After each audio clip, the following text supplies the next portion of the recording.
j'y trouve une paix qui me compte.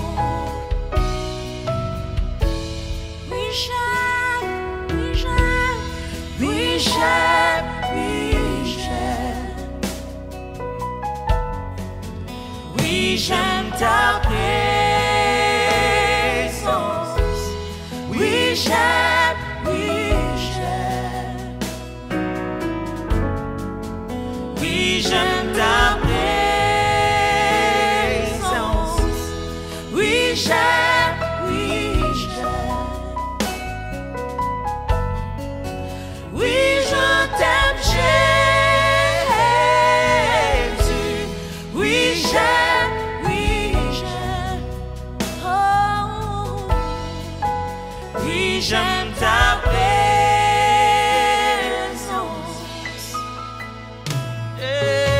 Oui, j'aime ta présence, Seigneur.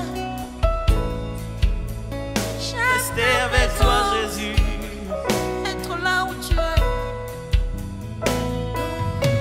Oh, rester avec toi, Jésus. Être là, dans ta présence, Seigneur.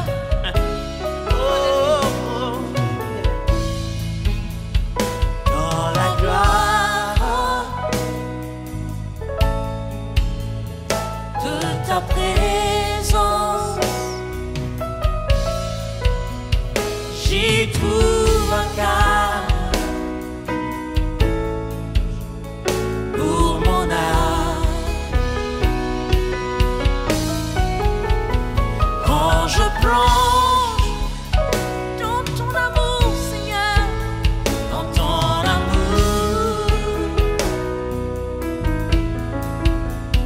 j'y trouve une paix qui me compte. Alléluia. Oui, j'aime ta présence. Oui, j'aime, oui, j'aime. Oui, j'aime ta présence. Oui, j'aime, oui, j'aime. Oui, j'aime ta présence. Oui, j'aime, oui, j'aime. Oui, je t'aime, Jésus. Oui, j'aime, oui, j'aime. Oh, oui, j'aime ta présence. J'aime ta présence, Seigneur. Quand je suis là devant toi, je t'adore, je te lève, je te célèbre, je te loue. Ça ne s'arrête pas là. Toi, à ton tour, tu me touches. Alléluia. Toi, à ton tour, tu me touches, tu me changes, tu me transformes. Je deviens de plus en plus comme toi. Mes défauts tombent. Ah, je commence à voir ta nature, Seigneur. Je deviens de plus en plus comme toi. Mes faiblesses tombent devant toi. Dans ta présence, tu me touches.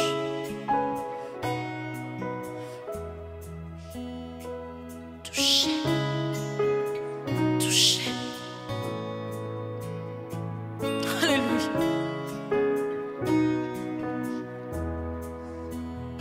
Toucher. Je suis touché. Shalom peuple de Dieu, et que Dieu bénisse vous qui êtes en train de nous suivre pendant ces moments. C'est l'heure de la prédication. Et comme ça a été annoncé, nous allons commencer une série d'enseignements. C'est une série qui veut dire qu'il y aura une succession sur un même message. On va s'asseoir sur une thématique pendant plusieurs séances afin de nous éclairer sur la parole de Dieu. En effet, durant tous ces jours, durant tout le moment que nous aurons à venir auprès de vous, nous aurons le temps ou le plaisir de partager avec nous une thématique que Dieu a déposée depuis un temps dans notre cœur, et nous avons trouvé que c'était le bon moment de pouvoir dispenser ça. Notre grand thème s'intitule la la coutume. Si avant de tout faire, si on peut incliner nos têtes de là où nous sommes pour pouvoir prier et bénir ce moment de la parole. Père éternel, merci pour ces moments. Merci pour ton peuple qui est en train de suivre. Merci au Dieu parce que tu vas encore une fois nous éclairer à travers ta parole. Seigneur, ta parole qui est une lampe à nos pieds, une lumière sur notre sentier, que cela nous éclaire, oh Dieu. Éclaire nos destinées. Laisse que ton esprit puisse être en mouvement en cet instant. Qu'il parle mieux que l'homme, qu'il travaille au-delà de l'homme. Merci parce que tu vas nous faire du bien. Au nom de Jésus. Amen. Bien-aimés, comme j'étais en train de dire tantôt, et que notre grand thème c'est la coutume. La coutume, ces textes, nous avons un texte que nous allons essayer de partager avec nous, c'est notre texte de base qui va nous aider à introduire ces messages. Le texte se trouve dans Luc chapitre 22 à partir du verset 39 jusqu'au verset 46. Luc chapitre 22 à partir du verset 39 jusqu'au verset 46, j'ai lu au nom de Jésus. Après être sorti, il alla selon sa coutume au mont des Oliviers. Ses disciples le suivirent. Arrivé à cet endroit, il leur dit: priez afin de ne pas entrer en tentation. Puis il s'écarta d'eux d'environ un jet de pierre et se mit à genoux et pria, en disant: Père, si tu le veux, éloigne de moi cette coupe. Toutefois que ce ne soit pas ma volonté, mais la tienne, qui soit faite. Alors un ange lui apparut du ciel pour les fortifier. En proie à l'angoisse, il pria plus intensement, et sa sueur devint comme des grumeaux de sang qui tombaient à terre. Il se releva de sa prière et vint vers les disciples qu'il trouva endormis de tristesse. Et il leur dit: pourquoi dormez-vous? Levez-vous, priez afin de ne pas entrer en tentation. Parole du Seigneur. C'est bien aimé, comme je suis en train de dire, notre grand thème c'est la coutume que nous allons essayer de donner durant quelques séances selon la grâce de Dieu. C'est pendant ce temps qui est si difficile, où ça nous est difficile de pouvoir être rapprochés physiquement. Au moins Dieu nous a fait grâce à travers la parole, de pouvoir, à travers l'évolution de la technologie, de pouvoir entrer dans nos maisons, dans nos téléphones. C'est de pouvoir nous rapprocher, enfin de parler de la part de Dieu. J'étais en train de parler sur la coutume, un message qui est très important pour nous et pour nous, peuple de Dieu. Et ce message est très important aussi par rapport au temps que nous sommes en train de passer. C'est seulement si nous allons essayer de pouvoir nous présenter devant de nous, afin de nous enseigner durant cette période. C'est juste pour quelques raisons. Premièrement, c'est pour aider aux enfants de Dieu de pouvoir retrouver ce que moi j'appelle les basiques de la foi, ce qui constitue nos premiers pas dans la foi. Vous savez, j'ai un constat. C'est un constat que j'ai pu faire dans notre marche avec Dieu. Des fois, nous sommes impressionnés par ce qui se présente au devant des hommes. Nous sommes impressionnés par la dimension, moi j'appelle la dimension de la manifestation de la puissance de Dieu. Un moment où on prophétise, un moment où les gens tombent, un moment où les gens sont guéris, un moment où permettez-moi de dire, selon certaines personnes, c'est comme s'il y a un spectacle qui est en train de se faire. Un moment où Dieu expose sa puissance aux vies et aussi de tout le monde. Nous sommes toujours attirés par ces moments. Nous sommes toujours trop souvent attirés par cette période. Mais il est très important de comprendre qu'avant de vivre toute cette manifestation, il y a de bases qu'il faut avoir. Il ne suffit pas seulement de pouvoir se lever, de pouvoir exploser, s'il faut que je le dise, de pouvoir manifester la puissance, mais il y a des périodes où il faut rester calme. Une période où l'homme est en train d'apprendre des basiques. C'est comme un enfant qui schiste avant de pouvoir, qui schiste dans le ventre de sa mère et qui dit à sa maman: maman, je veux marcher, maman, je veux courir, maman, je veux faire ceci. Vous savez, même si vous aimez tellement votre enfant, vous allez lui dire, avant de pouvoir marcher, il y a des étapes qu'il faut suivre. Avant de pouvoir, je ne sais pas moi, sauter, avant de pouvoir s'exposer, il y a des choses qu'il faut faire. Des choses constituent une base qui pourront t'aider par rapport à l'avenir. Vous savez, même si on est enfant, on a notre parent a autant de projets pour nous, de bonnes choses. C'est seulement si nous ne savons pas marcher, nous ne savons pas, je ne sais pas moi, nous ne savons pas juste marcher, nous ne saurons pas aussi avoir beaucoup de choses au-devant de nous. Voilà pourquoi c'est aussi important dans notre foi de comprendre qu'avant de faire tout ce qui est meilleur, tout ce qui est extraordinaire que nous voyons avec Dieu, il faut avoir de bases. Ces bases nous aident. Un jour, Christ était en train d'exposer la parole, il dit, c'est lui qui écoute cette parole. Elle est comme une maison qui est bâtie sur le roc. Le Christ était en train de mettre l'accent sur la base, sur ce qui est le fondement. Il dit, à un moment donné, lorsque la construction va s'élever, lorsque les gens vont essayer de voir la construction, lorsque les gens seront impressionnés par la construction, il dit, il y aura le vent qui peut souffler. Il dit, il y aura la tempête qui peut s'abattre. Il dit qu'il y a la pluie qui peut tomber. Mais cette maison ne résistera pas, non pas parce qu'elle est élevée, parce qu'elle est impressionnante devant des gens. Mais cette maison va résister. Pourquoi? Parce qu'elle a de bonnes bases. Moi, je suis en train de croire de plus en plus que lorsque nous avons de bonnes bases dans notre foi, notre vie chrétienne est garantie dans la durée. Je suis en train de croire de plus en plus que lorsque nous avons de bonnes bases avec Dieu, cela est très important. Vous savez, un jour, il s'appelait l'apôtre Paul, l'apôtre de la grâce. Un jour, Dieu l'a appelé. Lorsque Dieu l'a appelé, il ne voyait pas encore. Dieu lui a dit, entre dans cette ville et on te dira ce qu'il faut faire. Paul est allé dans une retraite de 3 jours. Et où on lui a appris le base de sa foi. C'est lui qu'on voyait le grand homme de Dieu, Paul. Avant d'être exposé, il a été mis dans une période où il a appris les bases. Dieu a voulu ces moments importantissimes pour lui, Paul, parce qu'il savait que cela allait lui garantir dans la longueur de sa marche dans la foi. Frères et sœurs bien-aimés dans le Seigneur, c'est très important de pouvoir placer des bonnes bases. Et ce message nous aide énormément, nous aide carrément à comprendre quelles sont les bases qu'il faut placer. Quelles sont les bases par rapport à notre foi? C'est seulement si je peux aller loin avec Dieu. C'est seulement si je peux avoir une très grande destinée. Mais quelles sont les bases? Quelles sont les bases? C'est seulement si on retrouve nos bases, notre vie future avec Dieu, ou bien la longueur, ou bien la durée plus fort que ça de notre marche avec Dieu est garantie de succès et de beaucoup de bonnes choses. Vous savez, quand on parle de coutume, qu'est-ce qu'on parle de... Qu'est-ce qu'on comprend par coutume lorsque nous sommes en train de parler de coutume? Au vrai sens du mot, s'il faut définir ça, il faudrait donner un sens à cette thématique. La coutume, c'est tout simplement un ensemble de pratiques. J'appelle ça comme ça, un ensemble de pratiques établies et exécutées d'une manière régulière et fidèle, devenant ainsi pour nous comme étant notre habitude en fait. C'est-à-dire un ensemble de pratiques. Certaines choses que nous faisons, certaines choses que nous exécutons, mais d'une manière particulière, d'une manière plutôt régulière et puis fidèle.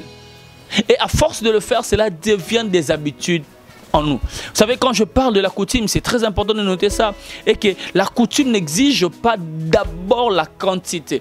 Quand je parle de la coutume implique la constance et la coutume implique aussi la fidélité. Quand je parle de la coutume, en d'autres termes, quand je parle des habitudes qu'il faut développer, c'est comme ça qu'il faut comprendre ça. La coutume, c'est tout simplement certaines habitudes qu'il faut adopter dans notre vie. La coutume implique des choses. La coutume n'implique pas d'abord l'intensité. La coutume n'implique pas d'abord la grandeur. La coutume implique d'abord la régularité et puis la fidélité. La constance, moi j'aime bien l'appeler comme ça, la constance et puis la fidélité. Vous savez, beaucoup de gens, c'est comme ça, c'est juste des constats que je suis en train de faire. Que certaines personnes veulent à tout prix définir ce qu'ils peuvent faire avec Dieu en fonction de la quantité, en fonction de l'intensité.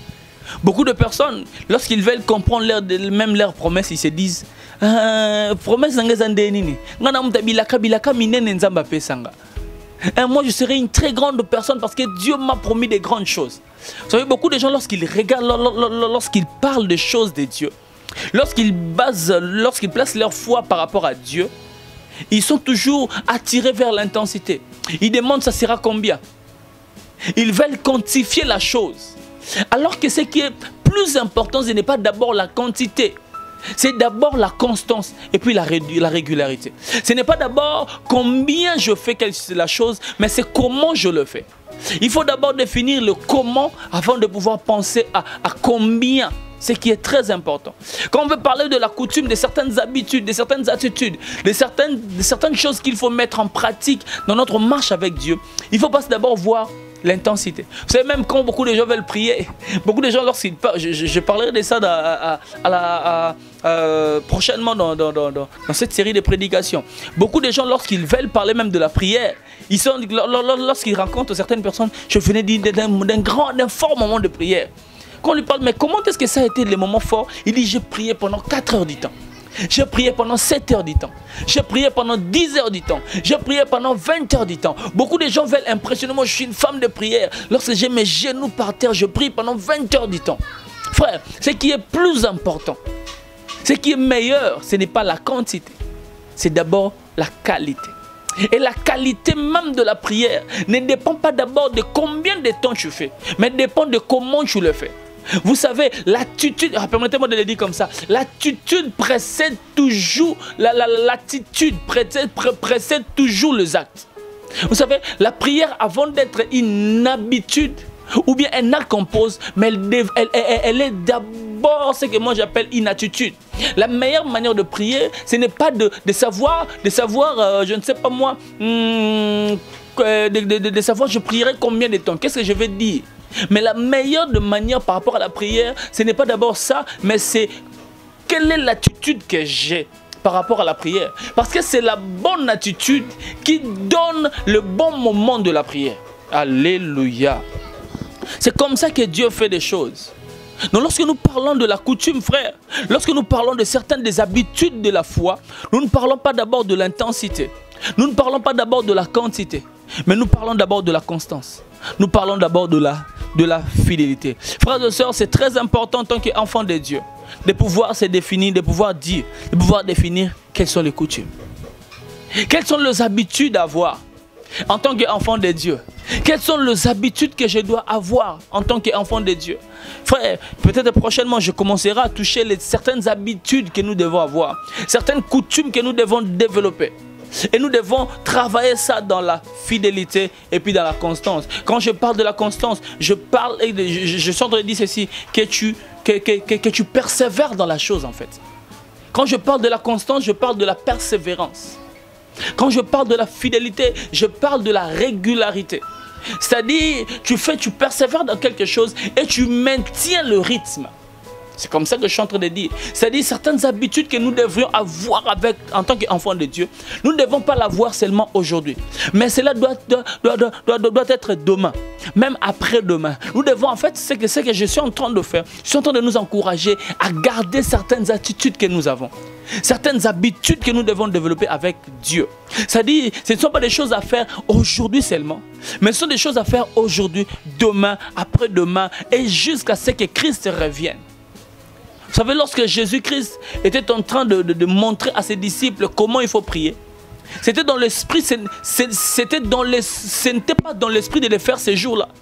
Lorsque les disciples étaient en train de dire, Seigneur, montre-nous comment il faut prier, il ne leur disait pas par rapport à ces jours-là. Jésus leur a dit, à chaque fois que vous chercherez à prier, c'est-à-dire, ce que vous voulez là, ce que vous cherchez comme étant une habitude à faire, cela doit être dans la durée en fait. Cela doit être fait aujourd'hui, demain, après-demain, voire même dans la continuité. Je disais, comme une bonne base, la coutume exige la constance et puis la fidélité. En tant qu'enfant de Dieu, frère, nous devrions avoir certaines habitudes. Nous devrions avoir certaines coutumes. La Bible dit ce que j'aime dans Luc chapitre 22, l'histoire dont nous avons lu. C'est tout simplement le maître, Christ. Le maître qui était Christ, l'auteur, moi j'aime l'appeler l'auteur et le consommateur de notre foi. C'est ce que Hébreu dit.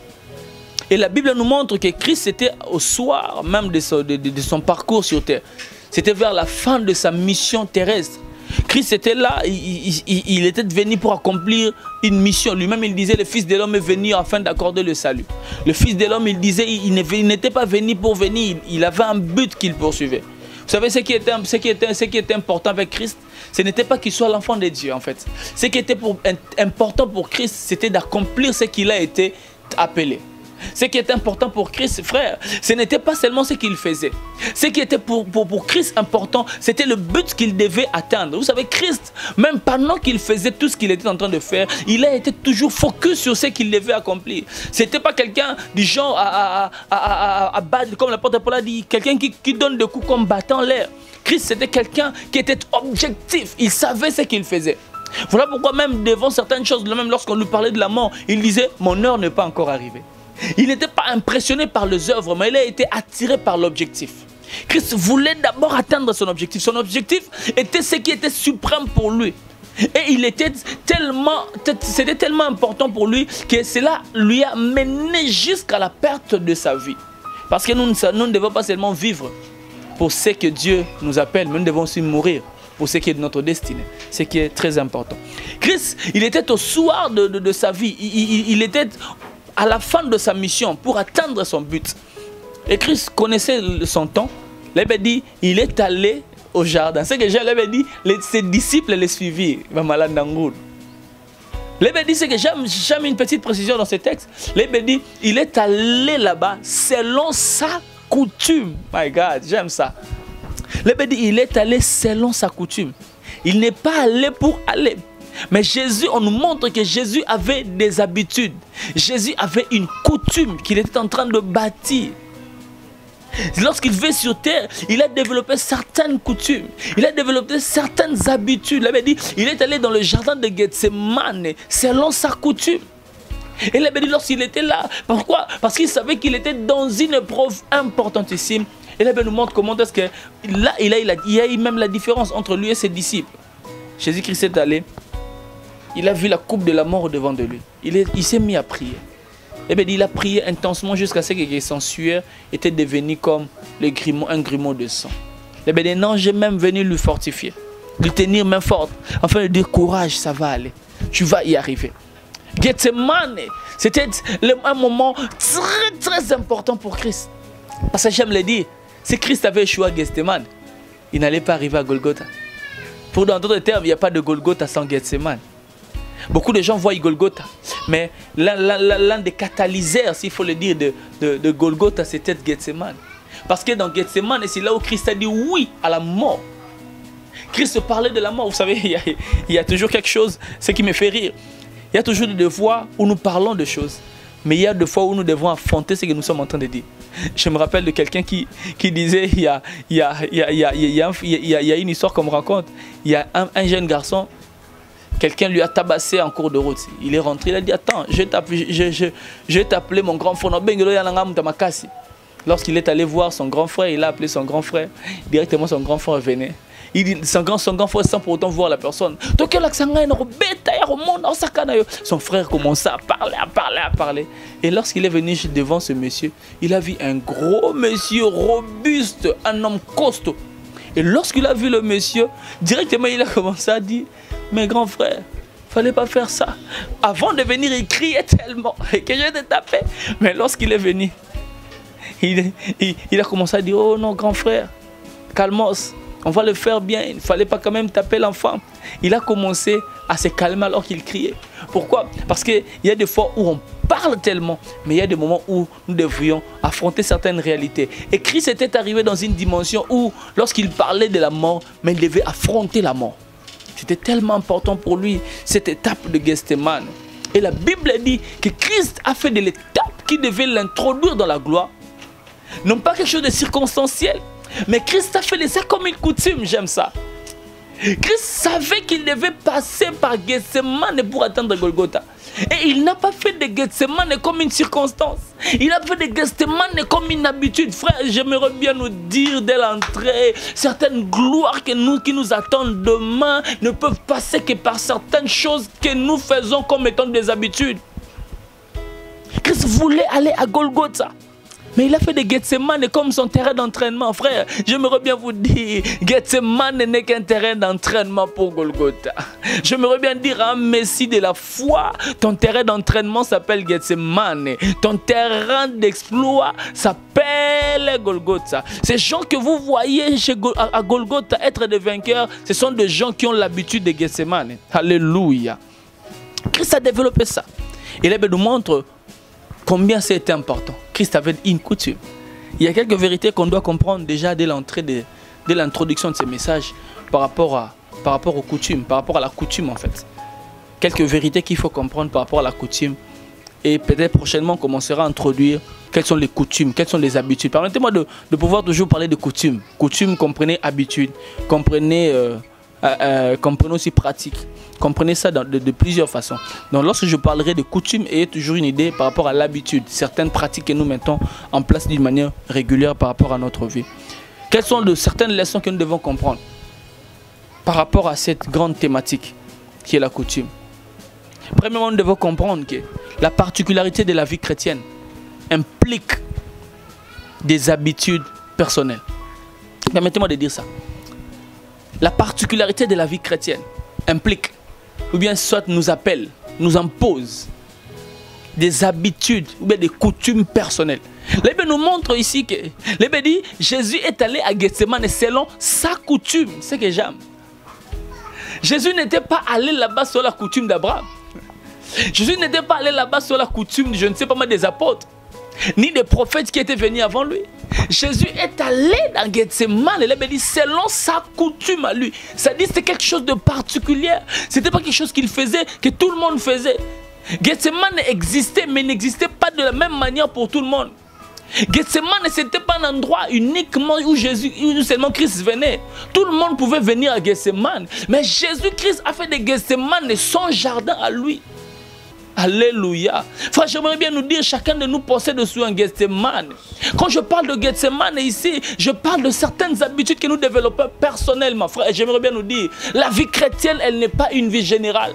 La vie chrétienne, elle est une vie personnelle avec Dieu. Frère, la vie chrétienne, ce n'est pas ce que nous vivons à l'église dans une grande assemblée. La vie chrétienne, frère, ce n'est pas ce que nous vivons lorsque nous allons en retraite avec les amis. La vie chrétienne, frère, est ce que nous vivons particulièrement avec Dieu. Frère, j'aimerais bien nous dire, lorsque Dieu nous appelle, Dieu ne nous appelle pas d'une manière collective, Dieu nous appelle d'une manière personnelle. Lorsque Dieu appelle un homme, Dieu n'appelle pas un homme par rapport à tout le monde. Remarquez-moi, j'aime beaucoup ces deux illustrations. Premièrement, c'est celle de Samuel. La Bible dit Samuel était dans la maison de l'Éternel au service d'Élie. La Bible dit ils dormaient tous dans le temple. Certainement, je m'imagine que dans le temple, il y avait Élie. Il y avait le fils d'Élie. Il y avait aussi Samuel. Mais la Bible dit lorsque Dieu appela l'enfant. La Bible nous montre comment Dieu a appelé Samuel. La voix de Dieu sortait dans le temple plutôt. Mais ce n'est pas tout le monde qui l'écoutait, c'est Samuel seul qui l'écoutait. Pourquoi? Parce que l'appel en matière de Dieu est personnel et particulier. Dieu ne nous appelle pas tous de la même façon. Et encore lorsque vous voyez avec l'apôtre Paul, la Bible dit l'apôtre Paul est tombé. Lorsque l'apôtre Paul est tombé, il a rencontré Dieu. La Bible dit tout ce qui était avec lui entendait une voix sortir. Mais personne ne comprenait ce que Dieu lui disait.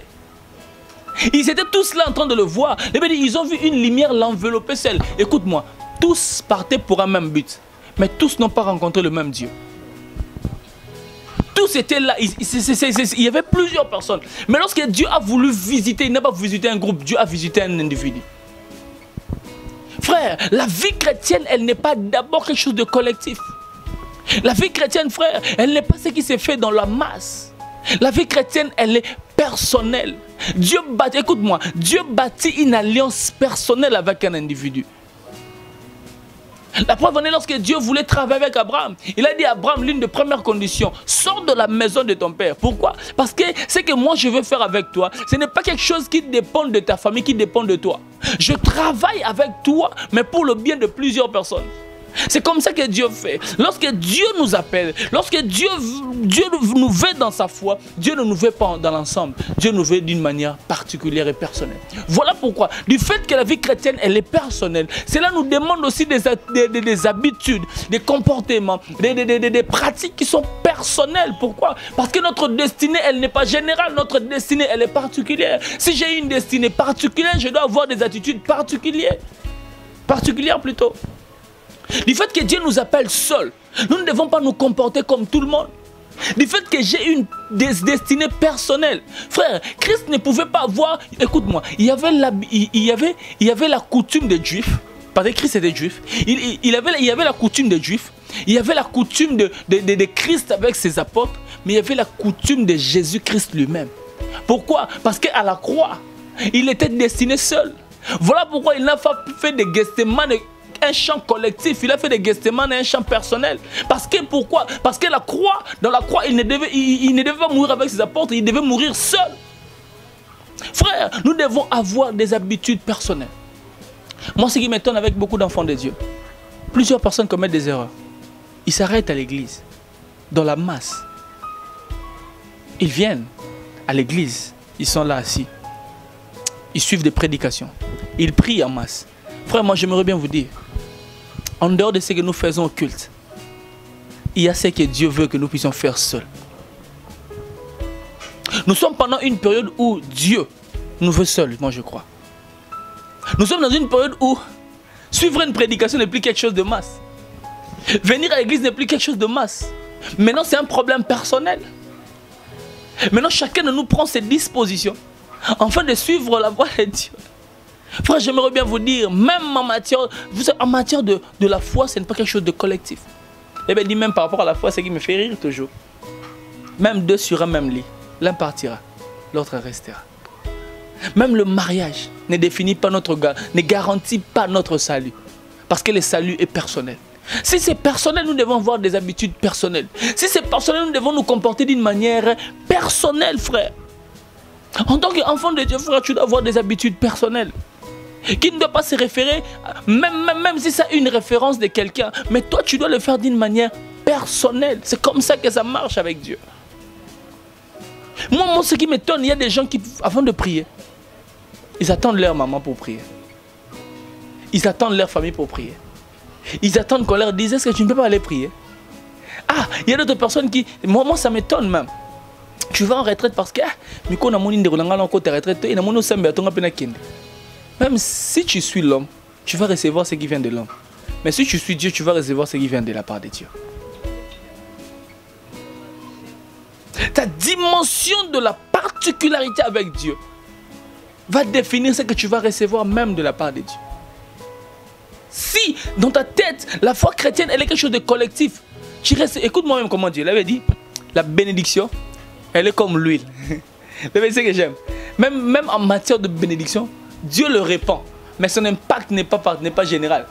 Écoute, l'impact de l'huile qu'on parle de la Bible, l'huile a touché tout le monde, mais ça n'a pas touché tout le monde de la même manière. Parce qu'il avait dit, l'huile, elle descend d'abord sur la tête, elle va dans la barbe, et elle s'étend sur le temps. Imagine un peu qu'on verse 10 litres d'huile. Vous, ici dans la tête, sur Exopan, 10 000. Mais à demander, fait comme à 10 000 temps. À peu comme à 10 000 temps. Il y a des comptes qui vont rester ici. C'est si lui, il a reçu 10 000, lui, il va recevoir 9 000 peut-être, l'autre 8 000. Pourquoi? Parce que cela dépend de la position que nous avons par rapport à Dieu. Dieu dépose des choses, mais l'impact ou le bénéfice n'est pas collectif. Cela est particulier. Voyez avec la femme avec la perte de sang, pendant 12 ans, il y avait beaucoup de gens qui marchaient. Il y avait beaucoup de gens qui touchaient Jésus. Mais l'impact de la puissance de Christ ne s'est pas manifesté à l'égard de tout le monde. L'impact de la puissance de Christ s'est manifesté d'une manière particulière. Parce que même dans la masse, Dieu peut toucher particulièrement. Même dans la foule, Dieu peut toucher particulièrement. Pourquoi? Parce que le salut est réservé à un individu, non pas à un groupe de gens. Alléluia. Deuxièmement, il faut comprendre, par rapport à la coutume, c'est très très important. Je crois que Dieu est en train de bénir quelqu'un. C'est à travers nos coutumes que nous nous distinguons des autres. C'est à travers nos coutumes que nous nous distinguons des autres. Frère, ils étaient dans Gethsemane.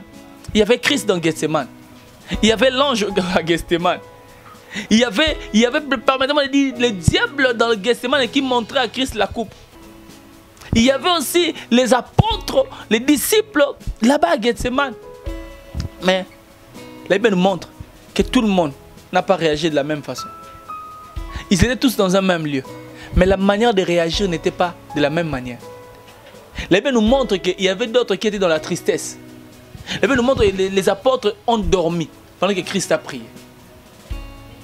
La Bible me montre que l'ange est venu, mais il n'a pas touché tout le monde, il a touché seulement Christ. La Bible me montre que dans Gethsemane, ils étaient ensemble, mais les attitudes étaient différentes.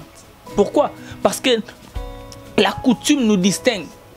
Jésus était dans ce qui... Jésus était dans ce qui était de son domaine.